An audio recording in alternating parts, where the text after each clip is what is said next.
자, 오늘은 은퇴 이민자의 생활비에 대한 부분에 대해서 한 번 더 짚고 넘어가 볼 거예요. 혹자는 이런 캄보디아라는 동남아에서 100만 원으로 한 달에 100만 원이면 황제 이민을 할 수 있다. 200만 원이면 황제 이민을 할 수 있다. 이렇게들 많이들 얘기하시잖아요. 물론 동남아가 물가가 저렴하게 보이기는 합니다. 왜냐하면 각 나라마다 GDP라든지 이런 부분들이, 그리고 국민들 기본적인 가계 수익 이런 부분들이 평균적으로 그렇게 높지가 않기 때문에 이런 나라일수록 생활 물가가 저렴하고, 그렇기 때문에 노후에 정해져 있는 노후 자금으로 조금 더 여유 있는 삶을 살아볼 수 있겠다, 이렇게 생각하시는 분들이 상당히 많아요.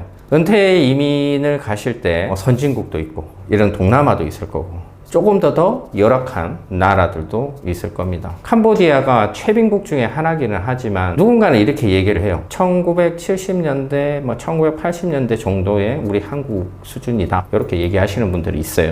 꼭 그렇게만 보실 게 아니고 1970년대와 2021년대가 공존하고 있는 나라예요. 우리가 생활하는 물가나 이런 부분들도 다 정말 저렴한 것부터 정말 비싼 것까지, 가성비가 있는지는 모르겠지만 그렇게 형성이 되어 있습니다. 방도, 임대방도 10불, 30불짜리 방이 있는 반면에 혼자서 사는 원룸이 600불, 700불, 1000불까지 가는 것들도 많아요. 내가 생활하는 수준을 어느 정도의 포커스를 맞추느냐에 따라서 비용도 달라져요. 오늘은 한국에서 생활하시기에 조금 빠듯하다고 생각하시는 분들, 그리고 그 자금으로 생활비가 좀 저렴하게 드는 동남아 이런 쪽으로 지금 생각을 하고 계신 분들을 위해서 1인 해외 이주자에 대한 부분을 오늘 비용을 한번 넣어봤어요. 오늘 살충한 금액은 정말 짜스트입니다. 이거 이하로 내려가서는 안 돼요. 이런 동남아에서 이 비용보다 더 밑으로 내려가게 되면 거의 노숙자와 같은 생활이에요.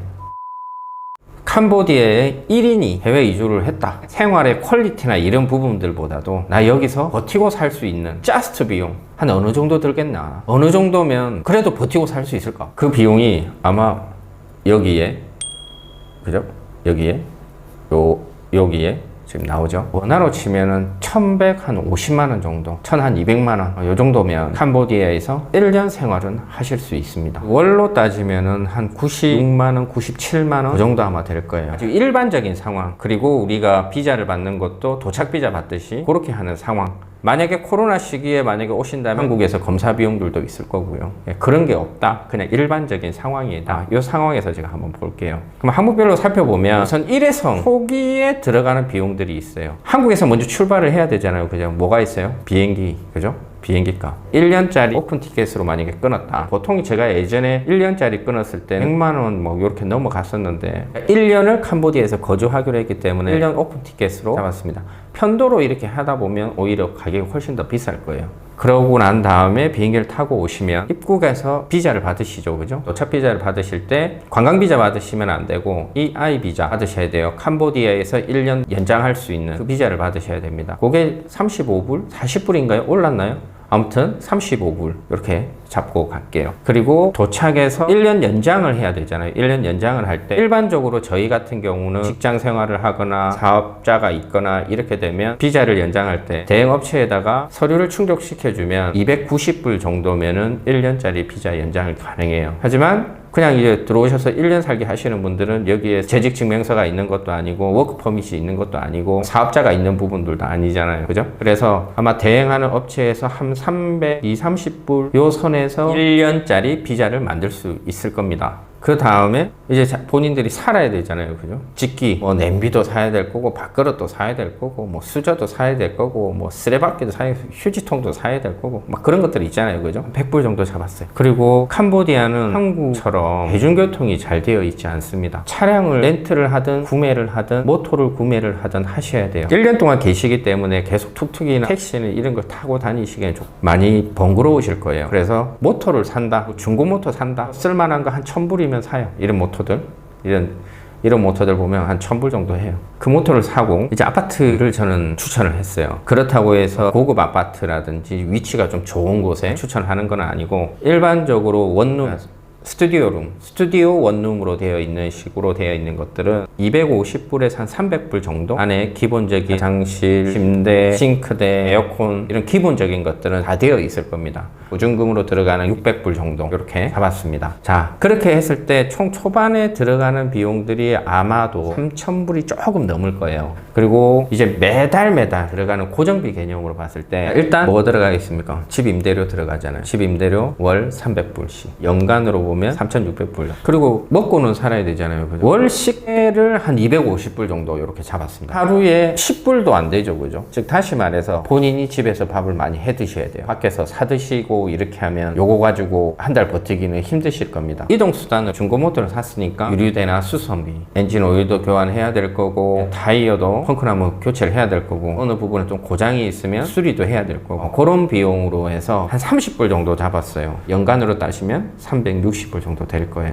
그리고 전기세, 수도세, 관리비 같은 경우가 나갈 텐데, 아파트에 사시게 되면 전기 같은 경우에는 1000리엘 키로당, 그러니까 복합 건물 같은 경우는 대부분이 키로당 1000리엘 정도 합니다. 지금 저희 집 같은 경우에는 일반 주택이나 이런 쪽은 키로당 한 730리엘 정도 합니다. 복합 건물이 오히려 조금 더 비싸요. 전기세, 수도세 이렇게 해서 제가 월 50불 정도 잡았어요. 연간 한 600불 정도 나오겠죠. 그죠? 뭐 우리나라 사람들 뭐 인터넷은 돼야 되잖아요. 그죠? 복합주택인 이런 아파트 같은 경우에는 회선이 하나만 들어올 수도 있어요. 정해진 걸 사용을 해야 되거나 아니면 본인이 따로 단독으로 선을 잡아 당겨서 사용을 하셔야 돼요. 지금 제가 사용하는 게 월 19.99불 한 그 정도 사용한다. 다음에 핸드폰 같은 경우에 일주일에 한 1불 정도만 사용하시면 돼요. 그래서 한 25불 정도 잡았어요. 월에. 연간으로 치면 300불 정도 될 겁니다. 이거 말고 추가로 들어갈 부분들은 사실 없어요. 정말 이게 자스트입니다. 물론 이렇게 자스트로 있으시다 보면은 사실 캄보디아에 1년 동안 사는 동안 국내외 여행 같은 경우 뭐 베트남을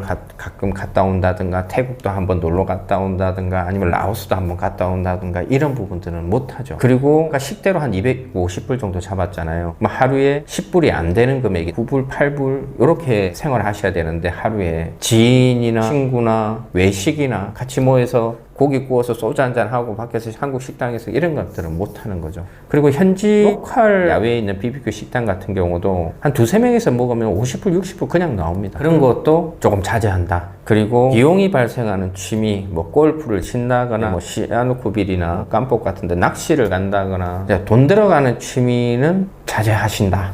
차량도 모터 지금 운행을 하시잖아요. 그죠? 모터를 운행을 하시니까 차량 같은 이런 것도 운행할 수는 없다. 이 비용으로는 도저히 할 수 없는 비용입니다. 그리고 입원을 요하는 질환이 발생을 하거나, 예를 들어서 댕기열에 걸리거나 아니면 세균성 장염에 걸려서 그렇게 된다거나, 모터를 타고 가다가 약간의 뭐 접촉사고라든지 나서 뭐 병원에 가야 되는 상황, 입원을 요하는 상황이 발생될 때 이 비용으로도 안 돼요. 정말 자스트로 산다고 했을 때 요 금액 나옵니다. 얼마? 1,150만 원에서 1,200만 원 사이.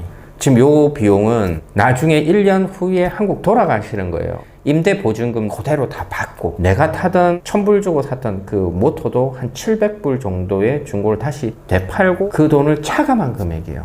그러니까 정말 자스트죠. 이렇게 1,200만 원 정도, 월 100만 원 정도 갖고 이렇게 자스트로밖에 살 수가 없어요. 이거 더 이상 살 수가 없습니다. 그런데 제가 봤어요. 어떤 유튜버는 캄보디아에서 월 100만 원으로 황제 이민을 할 수 있다. 근데 그런 부분들은 제가 댓글 같은 거 좀 봤는데 돈이 중요한 게 아니고 마음이 중요하고 생각이 편하고 영혼이 자유롭고 얘기를 하시더라고요. 그게 황제의 삶이 아닌가 뭐 이렇게 생각을 하시던데, 정말 이렇게 생활하시는데 그게 황제 이민하고는 저는 솔직히 맞지 않다고 봐요.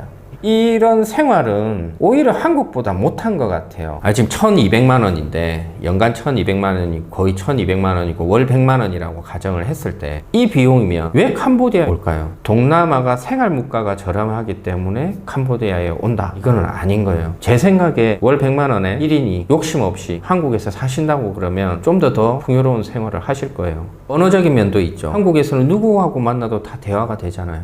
그리고 대중교통이 있고 공공 서비스들, 한국에 계속 살기 때문에 사회적으로 주어지는 공공 서비스, 누릴 수 있는 그런 서비스에 대해서 무감각한 거지. 이런 동남아 같은 데 나와서 보면 한국은 엄청나게 잘 돼 있는 거예요. 그런 것들을 다 누리고 살 수 있잖아, 한국에 있으면. 그리고 의료 서비스, 물론 의료보험공단에 내야 되는 보험료는 있을 수는 있겠으나 자식 밑으로 해서 이렇게 넣어서 의료보험 혜택을 같이 누리는 경우도 있잖아요, 그죠?